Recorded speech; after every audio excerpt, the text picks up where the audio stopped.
James Tanford. How are you, man? I'm good. How are you doing? Thanks Good, for having me. Thank you. Yeah, you're welcome. You're welcome. What's been happening? Oh, what's been happening? Oh my God. I'm supposed to have something to start with. I have no idea. I've been really busy. I've been fucking up at work a lot. What? I don't think anyone from work will see this. But I'm just doing a bad job. What do you do? I do Google Ads. Okay. And not to get into specifics, but they hired me to do a specific part of marketing, and it's not working at all. I'm spending a lot of money on ads. No one's buying anything. It's going really badly. So they're starting to be like, all right, James, how about you try, like they're pivoting me out of my job into just whatever the team needs done. So that's not good for me, right? That's got to be the end. Once I become like this, I've been there like a month, and I'm already kind of just like, all right, does anybody need help with anything? I guess James can help. It's bad. You're like the substitute teacher. yeah. And Oh, no. so But that's tough. Is that your fault? Because, like, I can understand... No, I don't think so. I mean, I'd like to not think so. But there's like outbound marketing, which is...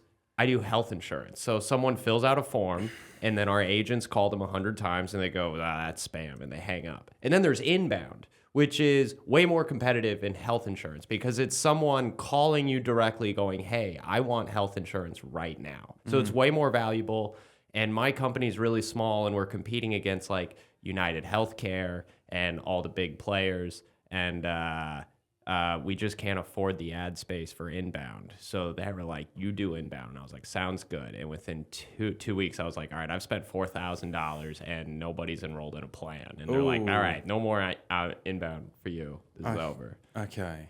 Yeah, that's not good. It's not good. That doesn't justify your salary, does it? No, it does not.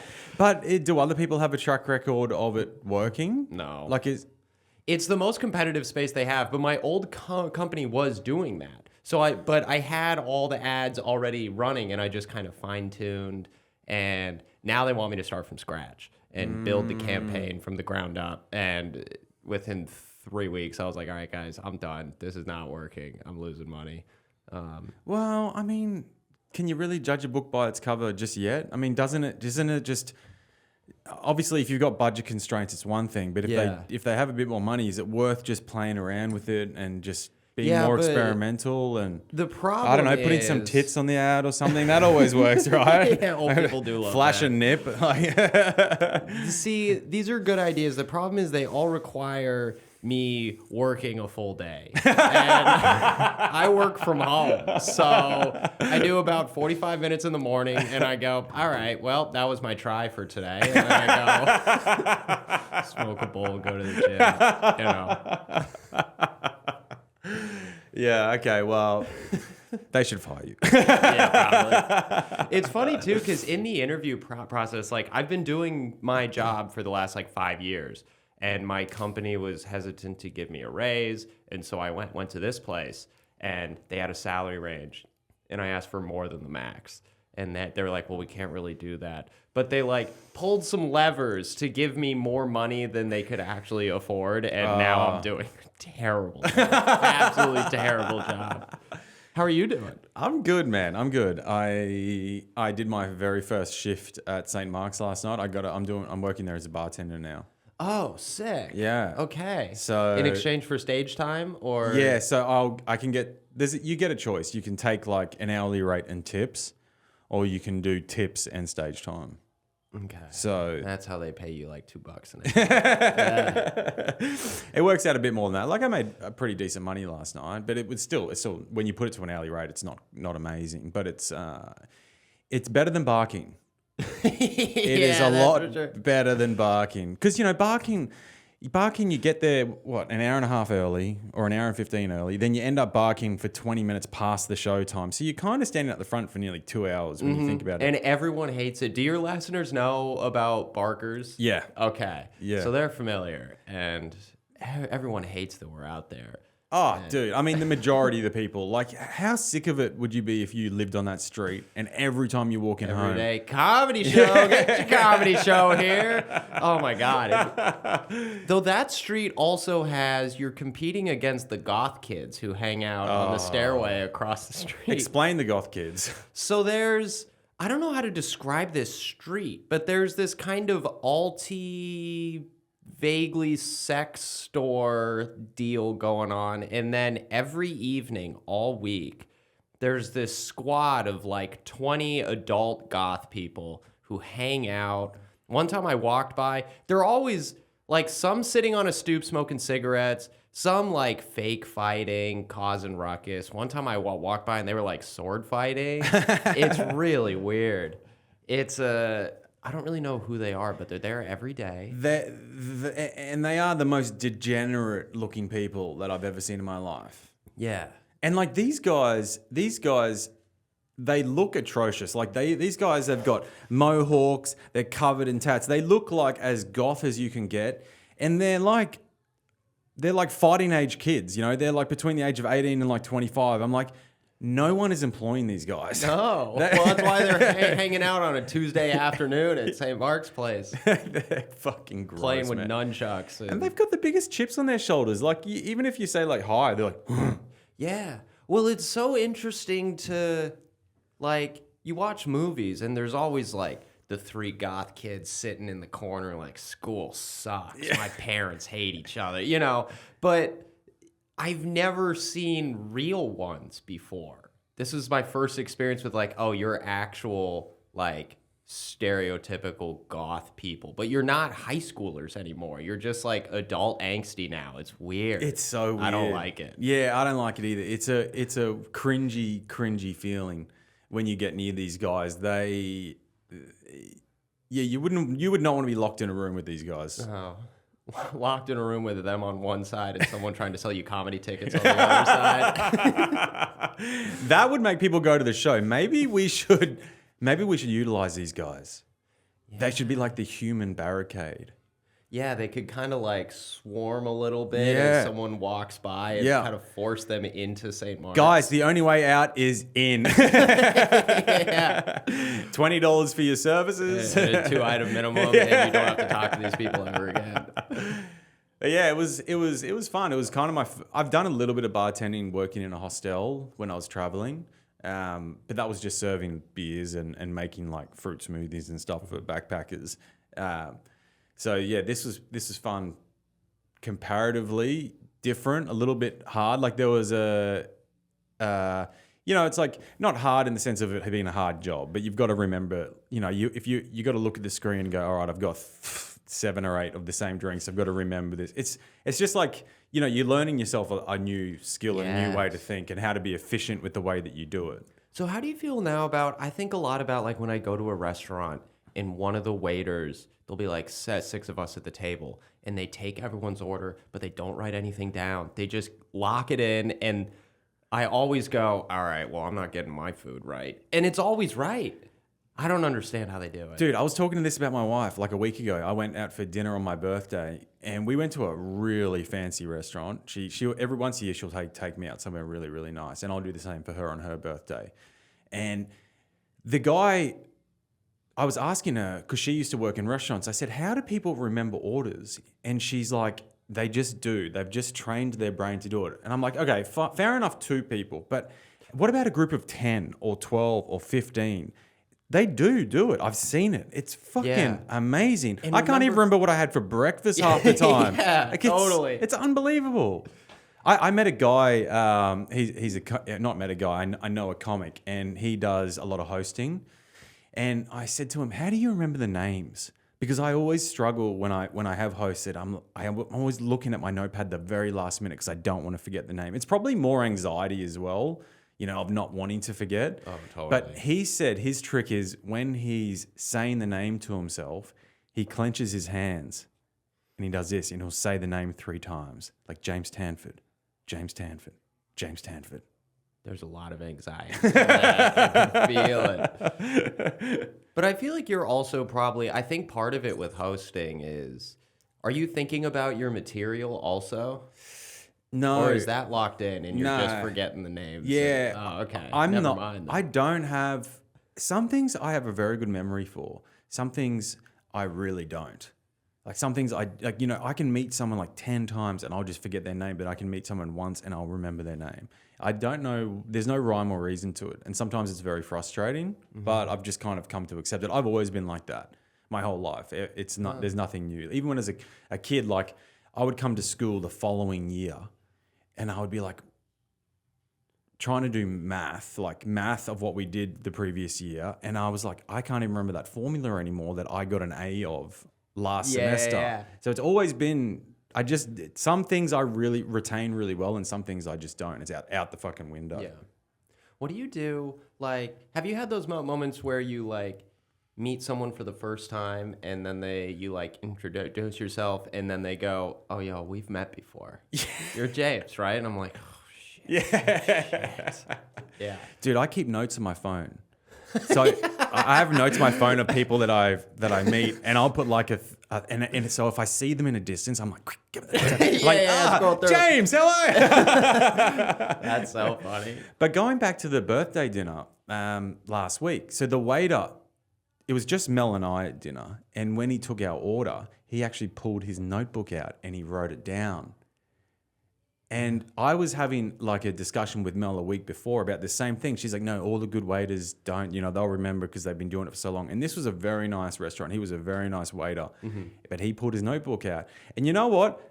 I'm into it. Like, I like knowing that my food's going to come back exactly as I ordered it, like you said. And I kind of like the sophistication of him pulling out this little leather notebook and writing it down. I don't know. It makes you feel like a bit more heard. Yeah, they shake head a little while they're writing. I'm like, yeah, you're listening to me. Yeah, totally.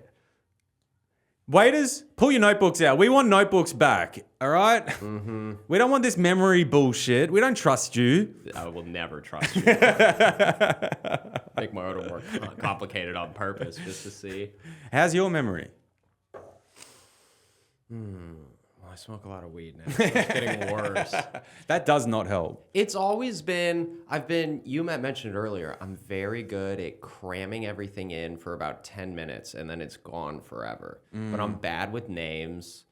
I'm bad with faces. I actually, on my way here, I'm pretty sure my friend's boyfriend. And what I end up doing is I just kind of stare at them, trying to figure out if it's who they are. And then it'll be the thing where we kind of look and then look away and they look back, but I've been looking the whole time. And then I'm like, I don't care if it's them. I'm just going to keep going. I do a lot of that. Have you ever done the thing where like you've seen someone walking down the street towards you and you've met them, but you can't remember their name? So you just cross the other side just to avoid them? Yeah, I do. Oh, hello? Phone call. You get really busy. It's a great move, too, if you realize you're walking the wrong direction and you have to, like, turn around and go back, but you don't just want to be like, ooh, whoops. Yeah. It's smooth, it's subtle. Yeah, I'm a big fan of that. Oh, that's crazy. Usually I just go through the interaction and hope that it doesn't come up. Because it usually doesn't, right? Yeah. Most people are kind of... They don't want to be like, oh, I'm sorry, what's your name again? Because usually if I don't really remember, they don't really remember either. Because it means we kind of met in passing or something. Or we're friends of we have a mutual friend and met at a party one time. So you're not even 100% sure it's them. But sometimes it'll be the like... What's my name again? And I'm like, why would you ask? I'm not going to have an answer. I would have said your name already. You know what I mean? I tend to nowadays just go, hey, remind me your name again. I just do that all the time. Yeah, that sounds healthy. And I kind of stopped caring about it nowadays. Yeah. You didn't used to. No, I mean, it's because there's nothing worse than when you meet someone that you've met several times and they say, hey, how you doing, Cam? And they remember your name straight away, and you're like, how you doing, bro? How you doing, dude? Because we both know that I have forgotten your name, and I look like a dickhead. I feel like a dickhead. It's the feel where I'm like, because I know they probably don't care. Like, if someone forgets my name, I'm like, yeah, why would you remember? I'm a nobody. Who cares? I think we all care a little. When I remember someone's name and I get the hey, dude, or hey, and I know... I think I care a little. I think I care just a tiny little bit. Like, I think deep down, I would prefer that they remembered my name. I mean, yeah. Am I that unmemorable that... Sometimes I am. Yeah, definitely. I feel like it depends. Hot girl forgets my name, I'm crashing out for at least a week. Yeah. I'm like, man, I thought we had something. I bet her one time we talked for 5 minutes. I'm like, Have you ever forgotten a girl's name mid-date? Actually, my I don't know if this counts, but my high school girlfriend, we were together. We ended up dating like 2.5 years. About 4 months in, I realized I didn't know what her middle name was, and I didn't know how to pronounce her last name. It's Ruvani. Her parents were Israeli, and so I didn't know. It's way too late to ask, so I had to trick her into saying her name out loud. I like pulled up my phone and was recording, and I was like, "Oh, say your name for the camera." And she said her first name, and I was like, "No, your full name." And then she said it, and I was like, "Okay, lock it." You sneaky bugger. Yeah, I was really freaking out. It's like it's over if I'm like, "What's your middle name?" And how do you say your last name? Is it like this or like this? But that's smart, man. That shows that you're gonna find an answer. You're gonna beat around the bush, but you're gonna get that answer. Yeah, I'm gonna manipulate women into getting my answer.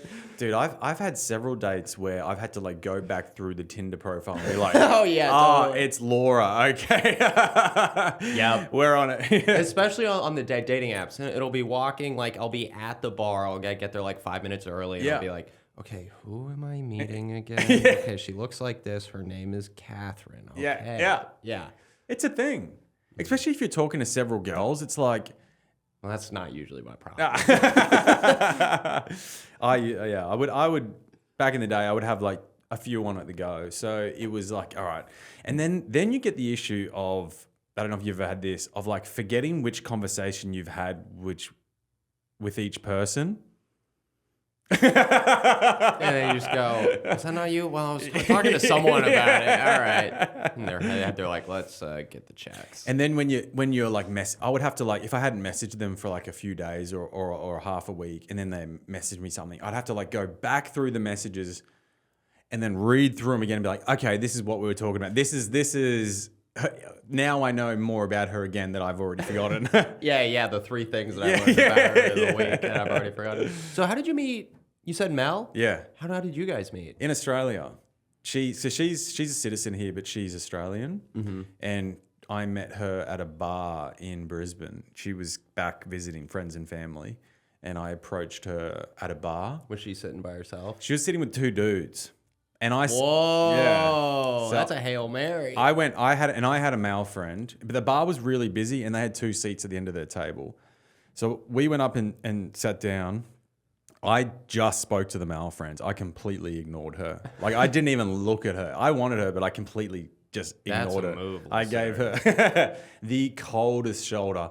And I wooed her friends to such an extent that they were loving me. And one of them even said to her, like, hey, he's a good bloke. Like that's so smart, though. And then finally, at the end, I focused my attention on her. And then I asked her... Was this intentional or was this nerves? Yeah. Intentional. No. Yeah, that's such a move. Because you're spitting game A by being like, I'm not really like... I'm not over here to hit on you. I'm over here to talk to your boys. And then your boys like you. Yeah. That's a move. That's the move for everyone. I think you if you're in a social situation, it serves you far greater to woo the friends over than the girl you're trying to bang. 100%. Because if the friends go home when and they're all gossiping, they go back and they go, I liked him. And that's going to get in her head. And that energy is going to build some momentum. She's going to go, well, if she likes him, then I guess I can like him. Totally. Yeah. Especially because then you don't have to apologize for him. Like, okay, Derek's coming around and all your friends are like, oh, yeah. God, Derek. Like, it's really hard to keep that going. But if everyone's like, I like Derek, it'll swing you to like Derek. 100%. Oh. Yeah. So, no, I ended up getting along with these dudes and asked her... Then we got in a conversation. I asked her over for dinner the following night, and then I cooked her dinner, and that was it. That kind of set it off. Write this down. This is a bar.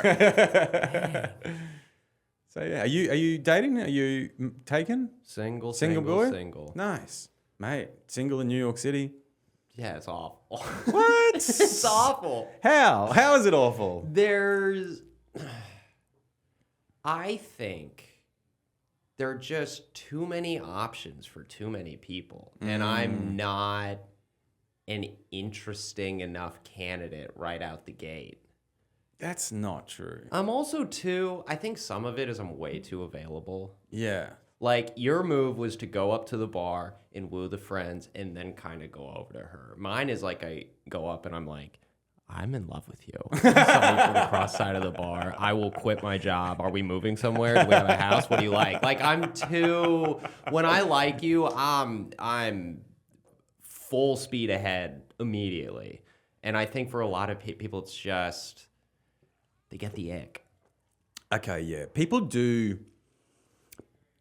Women do get the ick from people that are like, yeah. Just too much. Yeah. I also tend to like women who don't like me back. So I think that's part of it. So then I'm also like, I got you a gift. I bought it off of TikTok. And they're like, ew, no. You should go to therapy, bro. No, that's so normal though. I've never been like that. I've never really liked it. That's so normal. I don't do that. No, I never have, never will. It's normal because a lot of guys are like that, and I've had moments like that, but I've never really liked trying to go for girls that don't like me. But I know a lot of my friends do.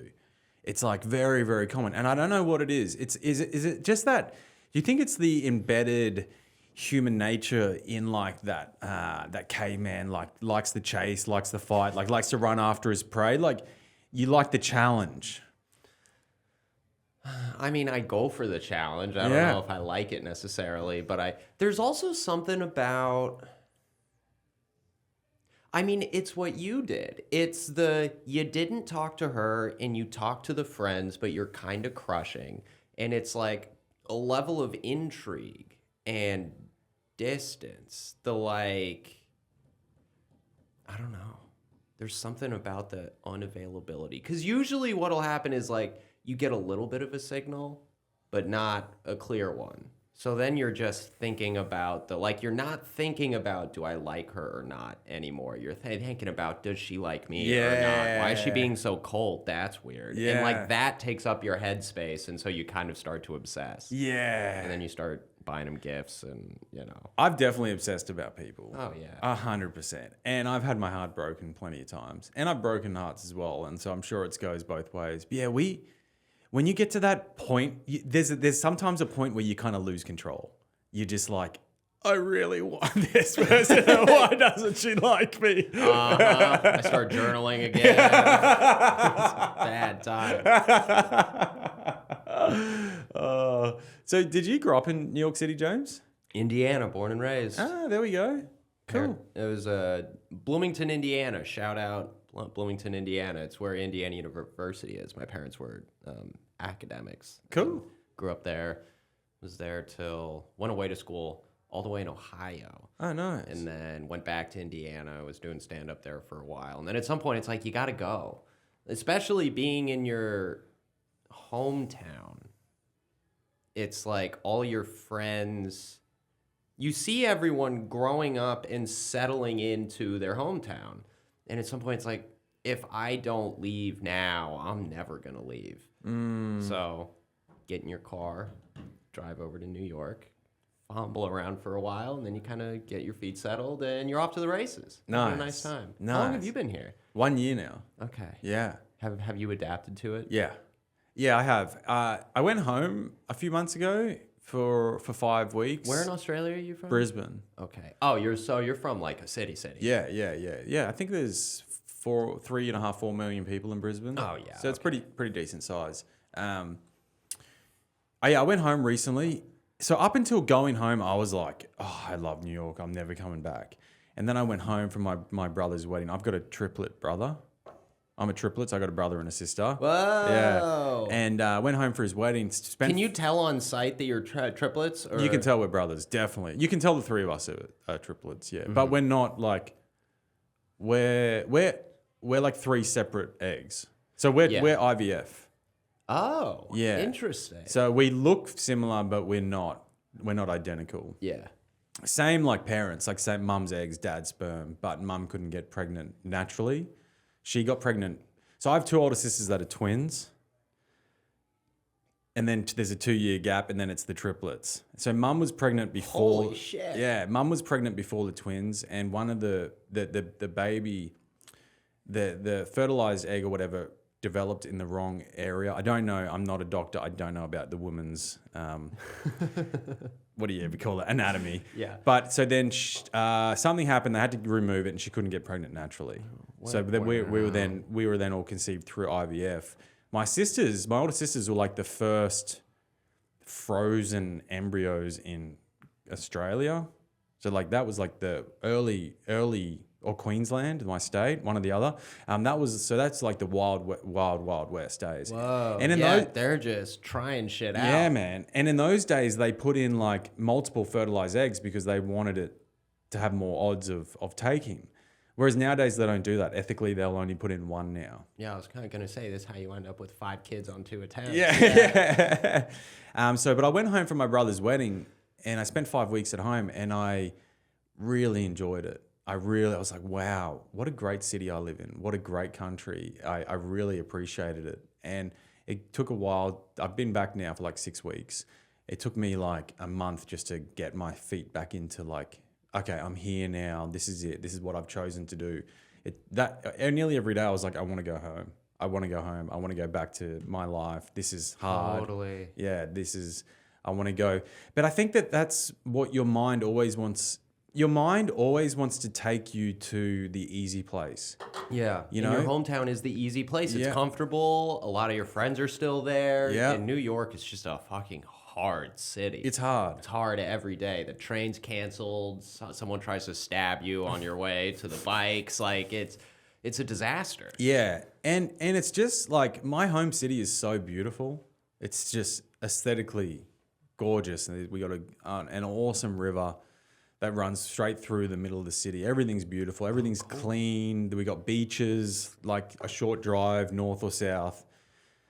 So like that lifestyle I really like. I really like the outdoors. I like Clean must be surfing. nice. Yeah, dude. New York is not clean.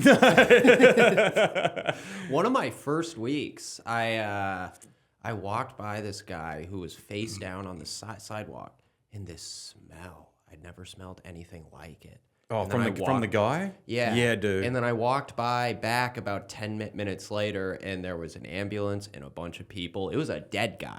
Dead guy on the sidewalk. And I was like, oh, yeah, this place is grimy and gross. Like, dead people, piles. I don't understand the trash bags on the sidewalk all over the place. I don't know what that's about, but they're always there. Because they built everything so close together that they didn't even allow for, like, garbage. You know, they didn't even think, all right, maybe we need to put our rubbish somewhere. Also, when we built these cities 100 years ago, whatever, we didn't have the same trash problems as what we do now. No. You know, everything came in glass or a paper bag.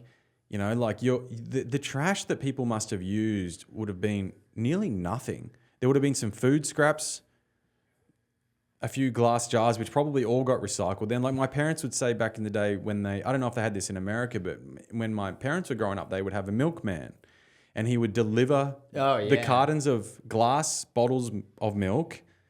And then what they would do is they would leave the empty bottles at the front. So when he delivered the milk, then he would put the empties in there and run it back. And he would do the whole street like that. It was, I mean, amazing for recycling, you know, like, and not having so much fucking rubbish. Dude, this is segueing a little bit, but like plastic waste that humans do these days, was the most least articulate sentence, but you know what I'm saying? Yeah. It's fucking incredible, man. Like I did this event on last weekend at the Javits Center, and just the amount of plastic shit every business is trying to give away, like these little samples of this, samples of that. Everything's just going in the bin.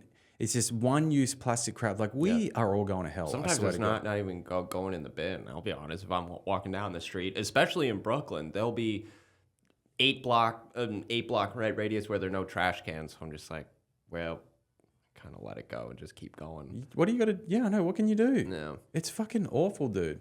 But anyways, we segued. Yeah, but yeah, yeah. I think New York has definitely a big problem with trash, and I think the world has a big problem with trash. If you look at any documentary, like it all gets washed up into these massive piles in the Pacific Ocean. A lot of it goes onto like if you ever scuba dive in Bali or anything like that, like. yeah, that's on my list. Dude, Scuba diving in Bali. That's what I was gonna do next. Oh, really? There's like so much rubbish in the water, man. Like there's like bits of rubbish just everywhere, just floating. It's disgusting. Oh. Yeah. When did you go scuba diving in Bali? I've done it a few times now. Wow. Yeah, I've done a lot of traveling. I've done a heap of traveling. What's the worst place you've been to? The worst place I have been to. This is going to be a little controversial. Uh-oh. But one of my least favorite trips was going to Portugal. Okay. The Portugal was very beautiful. I just found the food pretty dull, the people not friendly, and the people that I just didn't. That was my least favorite trip, Portugal. But I think everywhere in the world is nice. You got to take everything for what it is. Everything's different. I can do a low budget holiday. Like I can stay in a hostel. I can sleep in a bed with 8 other strangers in the same room. That doesn't bother me at all. Hostels are insane. Yeah. I stayed in one. Yeah, you done some traveling? A little bit when I can. I did a lot when I was younger because, my parents had money, so we traveled all the time. Nice. And now I'm an adult with no money, so traveling is out. But I'll do like. If I'm doing stand-up on the road, I sleep in my car sometimes. I have a Prius. Backseat goes all the way down. It's really comfy. I have about 15 blankets that I set up. It's not safe. I don't have a weapon or anything, but, like, it's fun. But do you just pull in, like, a parking lot of a shopping center or something? Yeah, I'll do. Walmarts are great. Also truck stops, because there are also truckers around. And so if anything pops off, they're dudes definitely with knives, probably guns, who are going to come storming out and protect me. So I feel fine. And there'd be lots of people sleeping in those parking lots. Yeah. And then the next day I get to, since I work remotely 45 minutes out of the day, I can go to they have like that back room in the truck stop for the truckers, and they'll have like Judge Judy on the TV, and I'll be sitting there working, hanging out with truckers, which is kind of wild. They're crazy, dude. Yeah. And, but I stayed in a hostel one of the trips because I couldn't find a spot to safely camp, and the rooms are like, what, $30? Mm-hmm. And I mean, it was a nightmare. I was in my bed. It was like 2 a.m, and this guy came in and was like, "You're in my bed." And I'm like, "No, I'm not." And then he sat on the bed and like tried to drag me out. No. And so I'm like, all right, I'm in the wrong bed. I'm sorry. And I went to his bed. And was he just so drunk he didn't know where he... Yeah, because it's a hostel. Yeah. What else you kind of do? You go downstairs, you got a drink, you wander to the bar, you get 9 drinks, and then you go back. You don't know anyone in there. You're on vacation. And what happened? I'm trying to remember. Well, I started because I do a joke about it on stage, and it's a fictionalized version. I started telling that version. Now I kind of can't remember. I think I just went to bed.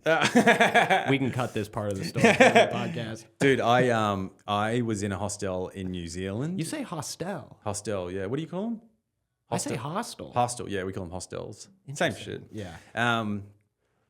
We should go into some words that you say that I say. That would be funny. But hostel, so I was in a hostel in New Zealand, and I came home so fucking drunk. Yeah. Oh, my God. And I get to the top of my bunk, and then I sort of rolled a little bit, and my blanket fell down all the way down to the bottom, which doesn't seem far normally, but when you're as drunk as I was, getting down, I was like, I'm not getting down. Yeah, it's one of those where like the camera zooms out, and you're like, oh, okay, totally. But I could reach the person's blanket below me. You did not. So I leaned over, grabbed his blanket, and just went yoink. That's so funny to be lying there, and all of a sudden your blanket just starts lifting off you, and you're like, what's going on? Holy shit. Oh, dude, I got beaten up that trip. I Okay, so I was with a couple of friends, and there was a guy with a girl. And this girl was an absolute smoke show, and she was with her boyfriend, okay? And he had a couple of friends as well. And we were at this bar, and this girl kept hitting on me. Like, just blatantly hitting on me in front of her boyfriend. And I was like, this is fucking weird. And I was I like, love when that I was happens. like, you have to slow down. But I was like, keep going. Totally. And it's also the thought in the back of your head where it's like, oof, they're a mess right now. Yeah. There's some shit going down. It's going to be a bad drive home. Oh yeah. I love it. Oh yeah. And anyways, she then goes to the bathroom, and then I go to the bathroom because I need to piss, but I didn't know there was something. So she sort of separated. She go to the bathroom. I go to the bathroom, and when I'm walking in to go to the bathroom, she's coming out, and then she grabs me, and then pulls me into the cubicle, like into the thing with her, and then starts kissing me. And I was like, I kiss her for like a second. I'm like, all right, let's stop. Because I was like, this dude's out there. I was like, this is not good. Yeah. Open the door. Oh, no. He's standing there. And I was like, fuck. He goes, mate, I'm going to give you 3 seconds to run. And I was like, see ya. Yeah, for sure. Like, say no more. Out the fucking pub door, running down the street. He's after me with 2 of his friends. Like, he didn't give me 3 seconds. He gave me like 1. And they're like, we're gonna fucking kill you, you cunt. And I'm running, and I look behind me. Oh, big mistake. Don't And do then that. I tripped over. And then no. these cunts fucking laid it on me, dude. They were just stomping the shit out of me. And I was like, I just curled up into a ball. Like, Yeah, what else can you do? Yeah. Holy shit. And then they're like, you're a fucking dick. And then they walked off, and that was it. But I was actually pretty good. Like, considering I didn't have like much of a bruise or scratch on me. Like, I took it like a champ. Plus, I had a broken tailbone at that time. So that was I broke my tailbone snowboarding. So it was like, that was like the least of my worries getting beaten up. I was already in some pain. Yeah. You were on a broken tailbone sprinting for your life and falling over. Yeah. Oh, my God. Yeah. I've also never really understood that because, like, if I'm with a girl at a bar and she starts fucking some dude in the bathroom, I'm not mad at, I'm mad at him, but I'm mad at her more than, I guess you can't beat up your girlfriend, but like, well, yeah. it would be like like chasing you down the block. Like, I guess you knew. Nah, Listen, maybe I would have kicked your ass. I don't know. I agree with you. So I do believe when have you ever been cheated on? Yes. Though it was high school. Yeah. So it's like, and it was also with a woman, and then she called me. We'd been dating like two years, and then she told me that she'd been like fucking her friend Alexis, and I was like, all right, bleep that name.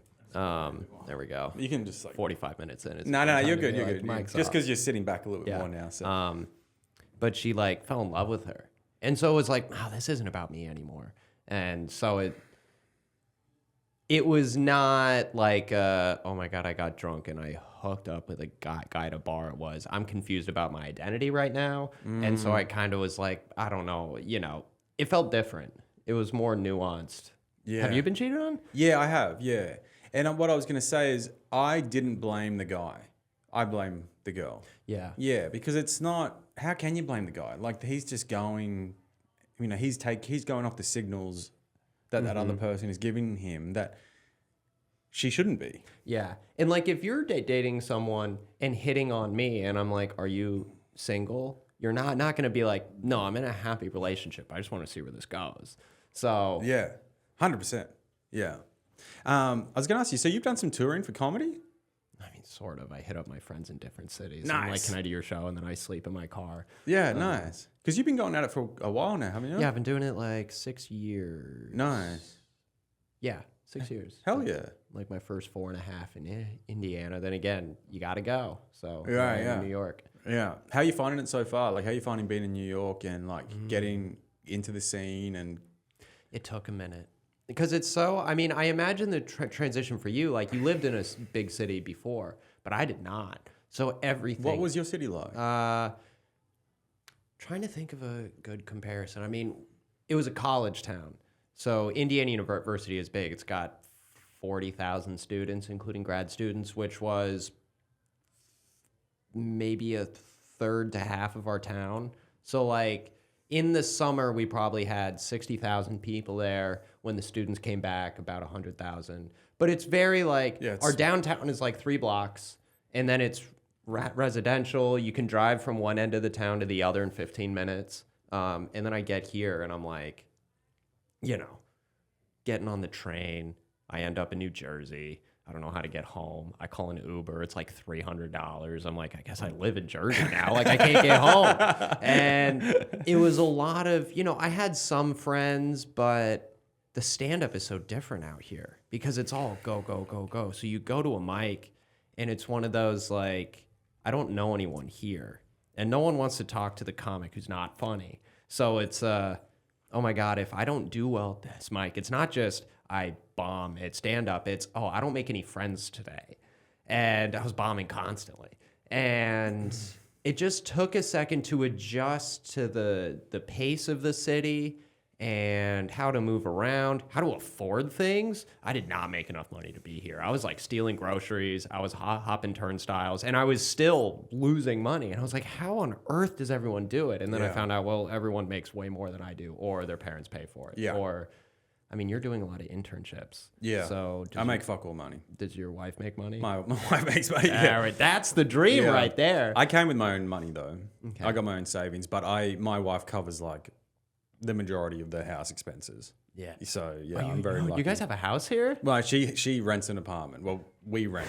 She rents. She pays the rent of an apartment. We together mutually pay for an apartment. I'm starting to finally make some money. I only got my work visa like basically a month ago. Oh. So it was like for most of the time I couldn't even work, and everyone was like, "Oh, you can do under the table work." Yeah, you can do under the table work, but honestly, the visa process is so difficult. It's so rigid, and it would just take one mistake for them to like look into your books or something like that if they suspected anything, and you're out. Yeah. It just was not worth it. So yeah, I lived off my own. I'm still living off my own money, but I'm finally bringing in some money. I bring in a bit of money just like through gig work. I have my own handyman business now. Oh, so sick. I do that, and that's starting to slowly fixing what kind of stuff? Anything. You're anything. Just I will do whatever you want. To give me some money. Well, I'm an electrician. Okay. Yeah. We've talked about this before. But I've renovated like places, so I'm pretty handy. I can like do most things. Do you get requests where you're like, I mean, I'll do my best, and then you do it? Yeah, well, I had like every job. A lot of these jobs I don't know what I'm doing until I get there, and then I figured out. Like yesterday, I did a job. I had to put a baby cot together, like all this IKEA furniture together, and I fucking hate IKEA furniture. It's like so annoying. I cannot read instructions. I have ADD so bad, but like I figured it out, and that's pretty basic shit. Yeah. Then I was like patching holes. I had to change the filters in her air conditioning. Just easy. You shit. really are just doing whatever. Yeah, whatever, dude. But it's good money. I'm charging $70 an hour. So, you know, I only need to do 2 or 3 hours a day, and I can make like half decent money. And then it's good for comedy. That's why I figured it would be a good comedy job, because I can work my hours and it's really flexible. Yeah. And you're charging an outrageous amount for it. Well, people pay it. They've got money in this city, and they want good people. Like I think they see that like a decent, like, you know, half handsome white guy that doesn't look like a degenerate bum rock up and he's articulate. I think they're like, all right, we can trust this guy in our house. Yeah. Oh, I bet that's a big thing too. Yeah. Okay, so then going back to your like adjustment with comedy, what was like your process to getting like acclimatized in New York City? Because where do you work out the most at? I do a lot at Bushwick Comedy Club. It's about 10 minutes from my apartment. Are you in? So I can just walk over. I'm in Bushwick. Okay, cool. I've never been there. It's fun. It's you know, when I moved to the city, it's like, oh, Biggie Smalls is from there, and then you get there, and it's, oh, everyone looks like me. Yeah, like, it has changed rapidly in the last 20 years, and it's not ghetto at all. No, like the old movies, like, oh, I'm from Brooklyn, like, and I'm so hard, I'm so ghetto. It's like you go to Brooklyn now, you're like, what? Yeah. But it's also like my dad came to New York a few months ago, and he was telling me when he graduated law school, he worked first as a DA in Manhattan. And like back then, this was, I mean, my dad's 75, so this was 1973, 74. And he said that like East Village was about as far south in Manhattan as he felt comfortable going, even as a defense attorney who was like dealing with a lot of shit all the time. But I think it's just the gentrification pushed everyone south in Manhattan and then into Brooklyn, and now it's all the way in Bushwick. But it's nice. I like it. It's a little quieter. I have a car here, so that's the nice. street parking is so sick. Because everyone in Brooklyn, like they get up and they go to work in their cars. So now the streets are empty. So I can park right in front of my apartment. And as long as I stay ahead of the alternate side street cleaning, it's really easy. That's amazing. That's so handy you have a car. Please give me your car sometime. It's a nice car. Prius. Yeah, 2018. Nice. And it kind of smells like boy because I sleep in the back sometimes. So, and I don't really, the blankets have been in there for like a year and a half. But it's a nice car. But your question was like how I adjusted to New York. Yeah, I mean, you kind of have to adapt. I feel like anytime you make a big move, it takes 6 months to a year to like, I think the first thing is you got to make friends. If you're feeling like you're wandering around every day alone, you just get bored and you start to miss your hometown and your home friends. And you're like, I could leave right now. No one would even give a shit. No one knows me. No one cares who I am. It doesn't matter. I'm invisible here. Yeah. Then you start making friends. You start learning how the city works. It was just a lot of trial and error. Like, oh, let's see what happens if I don't move my car today. Oops, got a parking ticket. All right, don't do that anymore. Let's try stealing from Whole Foods. Oops, I got caught. No more stealing from Whole Foods. Like, it's a lot of you just kind of have to figure out how the city moves, and you gotta make friends and build a routine. I had no routine when I got here. I was like, because I also didn't know the stand-up layout. So I'd be like, I have this list of mics. Let's go try this one, and maybe I'll make a friend.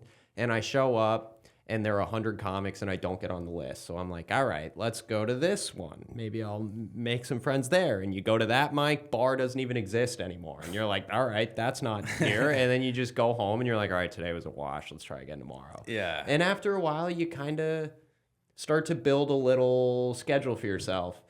And then you start to realize that every place is kind of the same. Yeah. Yeah, totally. Yeah. It's definitely a different beast, this city. Like, I think anyone that wants to get good at comedy should come here. Like, even if you can come here for a month, 1 month out of the year, and just grind, you're gonna get so much better in that time. Better. And the urgency to write in this city and come up with new material is insane. That was a hard transition. I'm used to the Midwest, where like Washington, Indiana, population 350. If there's any stand-up show in there, the entire city comes out, and they're so excited. They don't care how good you are. They're getting hammered. They're throwing you $100 tips. Wow. They're just like, thanks for bringing something to our town. But so my stories were very like, they were pretty slow and long, and you get to New York, and within 8 seconds, everyone's and it's like, oh shit, I gotta change, because there's too much happening. People, and there are too many good comics. Yeah. So like, they don't have time for someone who's not that good. Yeah. So you kind of have no choice but to speed things up, get funnier, get quicker, get tighter. So people actually pay attention and are like, oh, you're funny. As opposed to like, okay, that was a lot of sentences in a row. I stopped listening, honestly, but like, it really teaches you that you got to trim the fat here. And also you have to try and get a laugh in that first line of a story, don't you? Like, you got to get, I was the same, man, coming from home. Like, is there stand-up in Australia? Yeah, there is. Yeah, there definitely is. My city, though, when I did it a little bit back in my city, it was a bit tougher. It's a bit better now. Like, when I was home, I got on a few shows, and it seems like there's a lot more like little clubs opening up, or little people like curating rooms, like bar rooms and bar shows. But when I was doing it like 4 or 5 years ago, I did it for like 18 months and then I had a long break. But I was struggling to get on more than like one open mic a month. Yeah. It was, I would put my name down for everything and I just couldn't get on anything. And I wasn't like in the cliques. So yeah, it's tough. It's like, but then the flip side of that is when you do get on an open mic, it's in front of a live audience. Yeah. Every time it's in front of a live audience. There's none of this like just doing an open mic in front of comics. So it's very different. Yeah, people will often ask like, "Oh, can I come to a mic with you?" And I'm like, I really would not. Like, we will never come to a show again. And sometimes they come, and then we leave, and they're like, "Wow, that was awful." And I'm like, "I've told you so many times how awful it is. Please don't come to an open mic." It's because it's mostly comedians who are not good. Yeah. And it's really hard to explain how bad stand-up can get without making someone sit through an open mic. Anyone listening, do not go to an open mic. They're not. Not a New York one. Not in New York. Yeah. No. But so let me ask you something. I've noticed in America there is like a lot of fat people. Yeah. And there is like no fat like American fat. Like there are some fat people, corn-fed humans in this country. Oh, yeah. And I've noticed like New York's not so bad because everyone walks, but I've noticed like you go to like, I went to North Carolina. Yeah, for sure. Damn, man.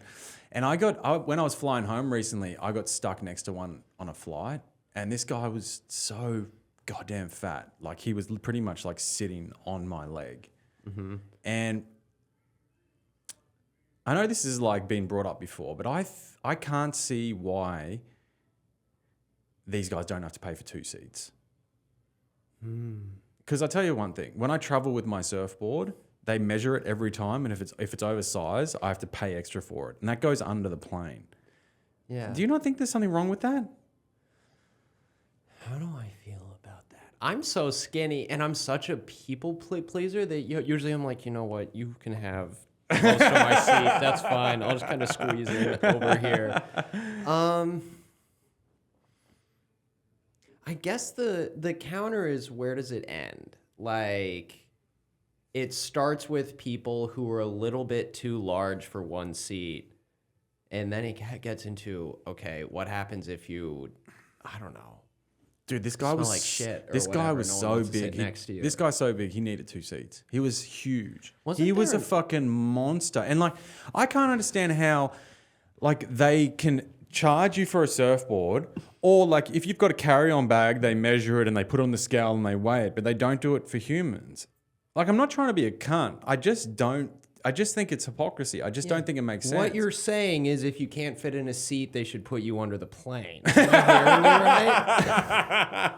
right? I mean, that would save a lot of room. I don't know. Honestly, I hate everything about flying. I hate going to the airport. I hate being trapped in the seat. That's why I like to drive. Because when you drive, you can go at your own pace. Yeah, it takes like, to get to North Carolina would take, I don't know, 10 hours. But I'd get to stop on the way, go to Cracker Barrel, see a lot of large people, too large for planes. And then you kind of stop at a museum on the way. I hate everything about planes. But I do feel, I don't know.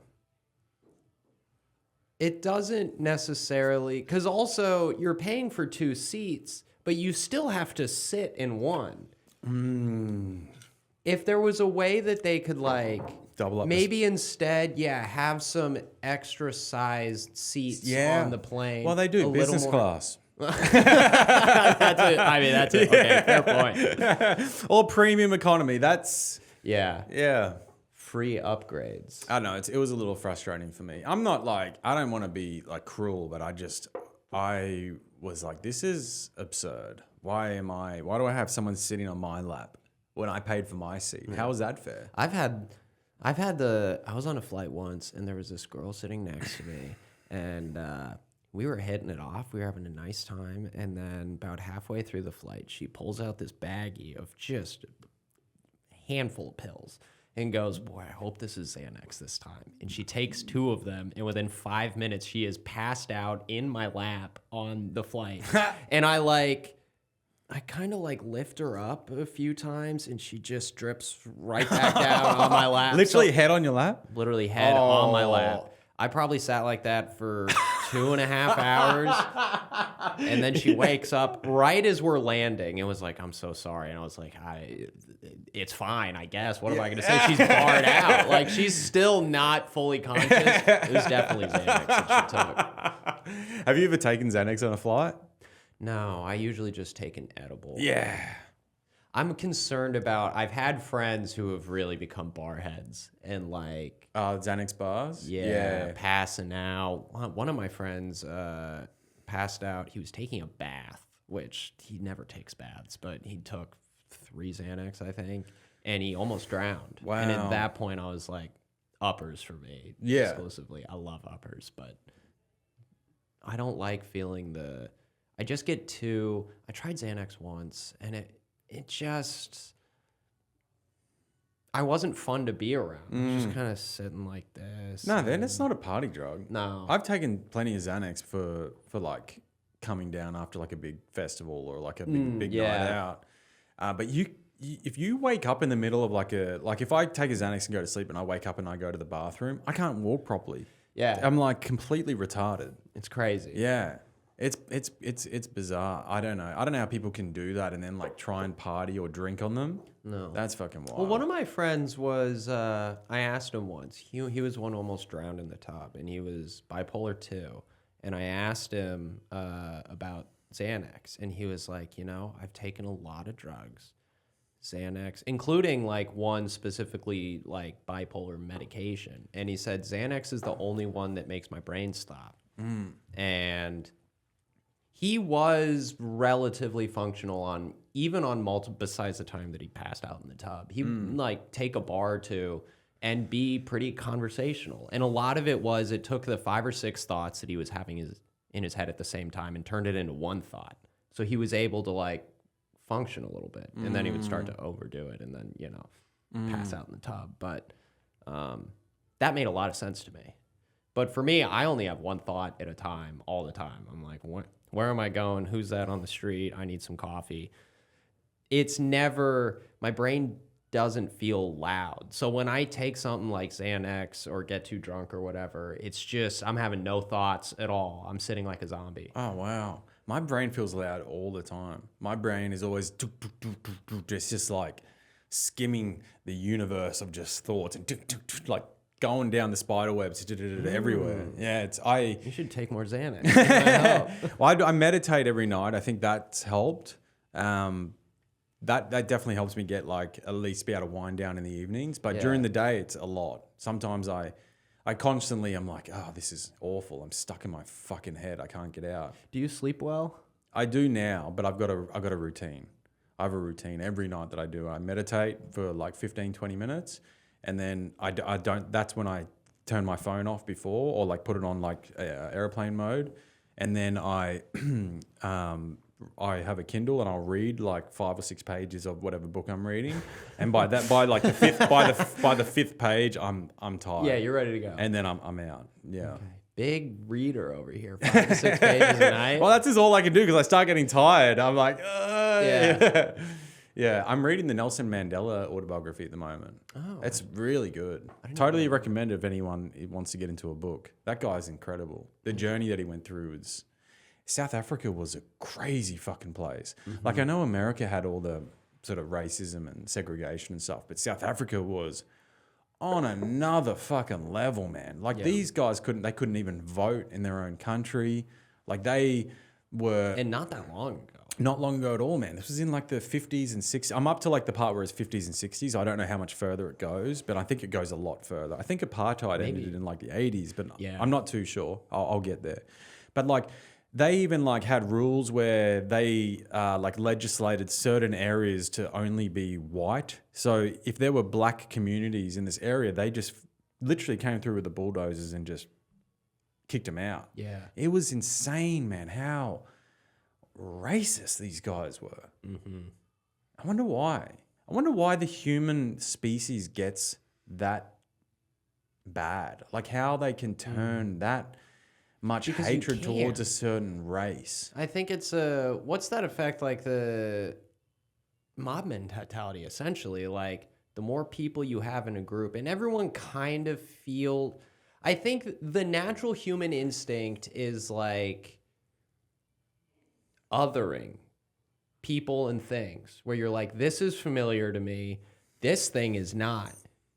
I don't want to mess with that. That's confusing me. It forces me to engage in a different way. I don't want anything to do with that. And the more people you get in a in-group, it kind of raises the stakes, because then someone will be like, well, what if we do this? And then someone will be like, well, we can do that, but we take it one step further. And it kind of rallies the troops and people who are like, well, I'm not super comfortable with this, but like, it's what the group is going to do, and I'm not going to join that group. I'm going to stay right here where they like me. I'm the same color as this group, so I guess I belong with that group. I just watched, have you ever seen The Boy in the Striped Pajamas? Yeah. Or read it? I've seen the movie. I watched it. It was the first time a girl came back to my apartment, and I let her put on the movie that we were going to like hook up to, and she put on that movie. First time seeing it, obviously we did not hook up. I'm sobbing the entire time. But there was the interesting character in that movie to me was the guy who ran the concentration camp's wife. Because she was starting about a third of the way through the movie. It was clear she was not on board with this, but she didn't know how to speak up, and she didn't feel comfortable speaking her mind. And so she kind of just let it ride.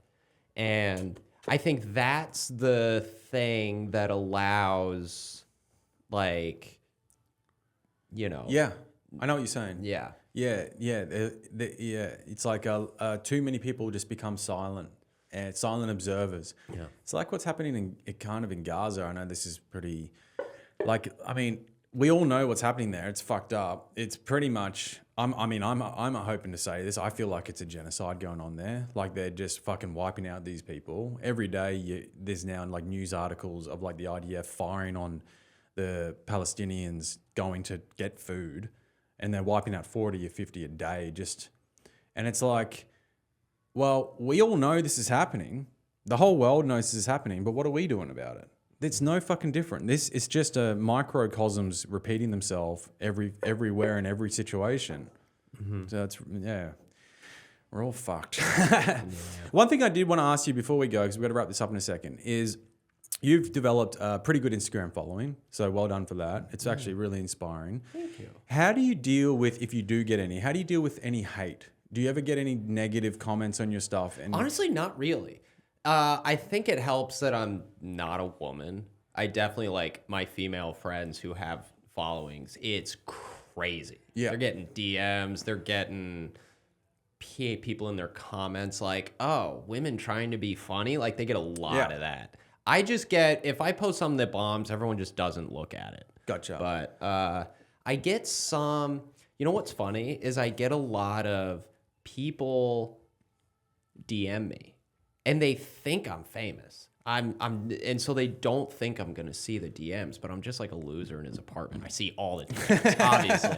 And it'll be a lot of like, someone will say something like, boy, you're taking too long to post. And then I'll respond and be like, well, isn't waiting part of the charm or whatever? The men will stand on it. They'll be like, no, it's not, and I'm unfollowing. And then they unfollow, and I'm like, I respect that. The women will send a novel back. Like, oh my God, I did not think you would see this. I love your stuff. Keep posting. And so it's all of these people are just, they're just DMing into the void. They don't think anyone's going to see it. And then they get surprised when they do. When I'm like, what were you DMing in the first place for then? So I don't really get mean stuff. I get, or if I do, it's very clear immediately it's not that deep. And like, I'll engage. And actually, one thing that'll happen sometimes that's pretty funny is someone will say something mean in my comments. I'll respond. They'll respond back like, oh, I'm just being dramatic online. And then 20 people will come flying in like, no, fuck you. You suck. Get the fuck out of it. And I'm like, but we just clearly had a nice interaction. What are you freaking out about? It's a lot of that. Yeah. Like people coming to my defense where I don't need it. Yeah. The reason why I asked is I wrote a joke. There was a page going around. It was like for like tragic events that happened. And I wrote a joke and it was very funny. I'm not going to say specifically what it was, but it was funny. But I am in the process of copying some fucking absolute hate. But I'm also getting a lot of people messaging me like, dude, that is a fucking funny joke. Like, dudes, people that like dark humor, because it's a very dark joke, but people that like dark humor have like messaged me, and I've had like the comment has way more likes than it has like comments. Yeah. But it's had like 250 likes and like basically 200 comments of people wishing my death. But it's been an interesting thought experiment because I don't often do stuff like that. I definitely do have a dark sense of humor, but I'm learning to use it a little bit more now. Yeah. But I've realized that in that sort of space, there's always going to be people that hate you, but then there's always going to be people that like you. Yeah. And you can't do things for the people that hate you. You just got to keep going for the people that like you. Totally. And you're definitely not controversial in your content. It's Yeah. not at all. It's just funny content. It's very light. It's very nice. If anyone wants to check out James, check out his socials. We'll get it at the end. But James is fucking funny. Oh, thank you. But yeah, it's been interesting. It's an interesting ride. All this, like having to Have any of the comments like really hurt your feelings? They haven't hurt mine, but they've gone after my wife. So people have like gone and checked out my profile and said like things, your wife's this or wife's that. So they've tried to get me from other angles, and that's hurt her. Yeah. You know, but it hasn't hurt me. I'm like, Mel, these guys are just dickheads. They're just such sad fucking losers. Don't worry about it. But it's the struggle of posting online or doing stand-up or really art of any kind, which is the people in your life who don't do it don't want to be a part of it. Exactly. And then sometimes by default they become a part of it. Yeah. And it sucks for them. like, yeah, people are like, someone called my wife like plastic fantastic because she's got like fake breasts, and I'm like, no, it's kind of a compliment. But there's just been some actually awful things, but it's it's so fucking, it's such a weird thing. But it's, you know what I realize out of all this, I'm like, I have a way thicker skin than I thought I was, thought I did. Because I would say that I'm definitely like a sensitive person. Me I'm too. very emotionally sensitive. If people say mean things about me, I can take it. Might not show it, but it would probably hurt. But then I realized through this, I'm like, no, actually, I've got a way thicker skin than I thought I did. Mm-hmm. I think it helps. I think a lot about how I would do if I blew up when I was like 17 or 18, and the answer is, I'd be Justin Bieber, like, Yeah. crashing out, getting crazy tad, like I would be a mess. Yeah. In having it when you're a little older and you start to get mean stuff online, you're better able to be like, either A, it's just not that deep, they're clearly fucking around, or Yeah. it's, I just don't care about that. No. For me, the one that I was afraid of, if one person ever comments like, why is this guy trying to be funny all the time? I would crash out on my Instagram. My Instagram stories would go insane. That one would probably hurt, but nobody's done that yet, which is flattering. Yeah. 'Cause I'm like, thank God. Because if one bombs, I really expected it. But Yeah. it turns out like, if your post gets no traction, just no one saw it. No one Yeah. engages. They watch for 2 seconds, they go blech, and Yeah. they scroll past. Yeah, yeah. And it's, you know what else I was saying, talking to my wife this morning, I was like, well, Mel, with comedy, this is probably going to happen. You know, once God forbid, I start getting, you know, traction and notoriety, and I like, you know, start making a name for myself in the industry, there's going to be haters. There's going to be people that don't like my stuff. There's going to be people that come after you. Yeah, I mean, go and Because they're Bird's wife. Exactly. They're going to say comments of, you know, if pictures ever get published of us together and we're having a bad day, they're going to say, oh, these people are, you know, and I was just like, well, this is, you know, maybe a good experiment as to what could happen in the future, and that we both need to be resilient towards this sort of stuff. Also, maybe just don't write dark jokes on. Yeah, maybe get funnier is the solution. It was a good fucking joke. But it is that kind of like, and it's interesting too because that kind of negative engagement helps the post and it gets more visibility and traction, Right. so more people see it, which means more people will hate it, which means it gets more negative attention, which means more people will see it, which means more people, you know, it's a self-fulfilling prophecy. Yeah. Yeah, interesting. Well, listen, mate, it's been a pleasure to get to know you. Yeah, It's the first time we've actually had a good chat. Yeah. So it's nice. And we'll do this again. Do you want to give everyone your socials? Okay. Well, I have to now. Yeah. I can just be like, no, not really. My Instagram is at James Tanford. That's really the one of note. Do you do TikTok or YouTube? Yeah, I'm on TikTok at James Tanford, YouTube at James Tanford. No one has my name, so I just kind of get to take the real estate. Is there anything else? Twitter at J Tanford. My Twitter's fun. A lot of sad retweets. Nice. I think that's it. Cool. Well, guys, follow James. He does these really funny stories on Instagram. They're really, really creative. They're super funny. You'll see. He's got a really decent following now for a reason. He's posting some really good content. Very funny comic. Great bloke, as you can tell. So, James, it's been a pleasure. It's been a pleasure. Thank you. And see you on the next one, guys. Bye, guys.